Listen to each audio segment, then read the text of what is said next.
Alright guys, I got a computer ready to go. So first we'll go ahead and connect the two batteries together. So we'll take one of the shorter cables, plug it in, one here and one there. It doesn't really matter which port, they're all kind of interconnected. And then you want to make sure you set your dip switches. So this one's set to number 1, so it's the very first one. And then on, off, off, off.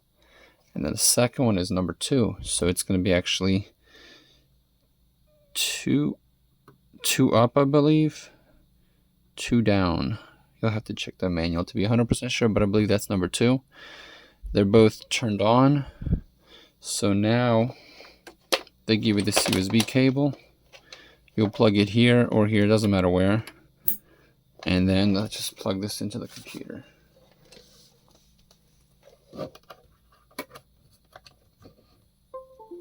All right.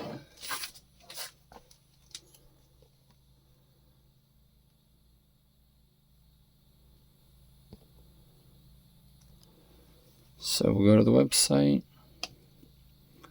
signature, I've been there before.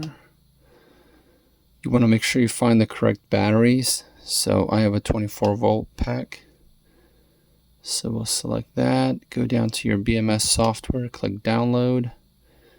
Once it's download, here we go. So we'll click open.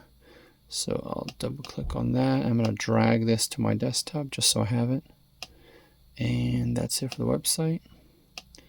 So before you go in here, since we plugged this in, you might need to do a Windows update. In my case, I actually have to restart it. But what you do is you right click on your computer. This is how you figure out if you have to restart it or not.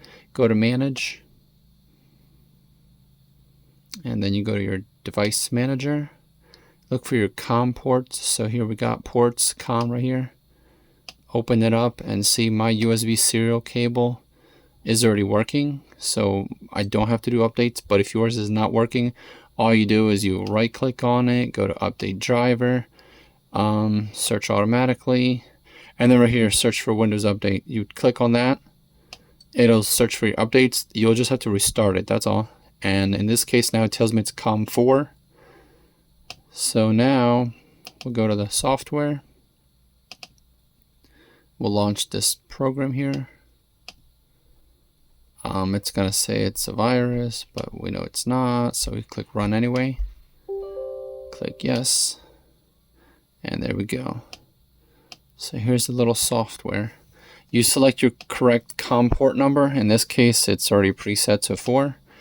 You can port refresh just in case, and you click, well, you click connect, but it already said connected for some reason, so we'll click connect. All right, then you go to battery info up here, and there we go, 51% for my battery. Now this is the first battery, right? But since we have 2 batteries, what you do here is you select your number of packs, select 2, and then we'll click this little button here, add to the sequence. And this 2 is failing to read. So let me quickly run to the manual here. Maybe I addressed it incorrectly with the dip switches. So same thing, click here. And manual, click download.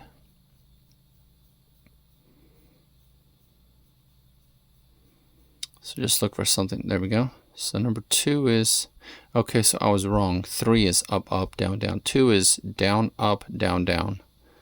So we're just gonna quickly go here, and you do not have to turn this off, right? So down, up, down, down. And that's it. Let's go back. We shouldn't have to do anything else. Actually, there we go. Look at that. It's actually switching. See, address 1, address 2. So my one battery is 50, the other one's 51%. And it just kind of cycles, showing you all the parameters. Now what's really cool is you can actually click the multi-pack, and it stays that way. It doesn't flip back and forth. So you can actually see that pack 1 is 3.3 and pack 2 is 3.3, you know, pretty close. And this is the best part right here. You can actually see that you are full capacity 200 amps. and your remaining capacity is 100 amps. So you can tell it's at 50%. It shows the number of cycles, 1, because it's brand new. State of charge, 50%. There was something, oh here, the current. So I'm going to test this out later on, but it shows that it's pulling 0 current. So in theory, if I put a load on there, it should be able to tell me how much current I'm pulling. But that's pretty much it. So you can keep this running either just, in the background, or you can just put on your network, and that way you can just kind of remote into it whenever you want to check. But besides that, that's it. Yep, these batteries are 50% charged. I'm going to hook them up to my solar, charge them up, and use them. If you guys have any other questions, or if you have any issues connecting, let me know.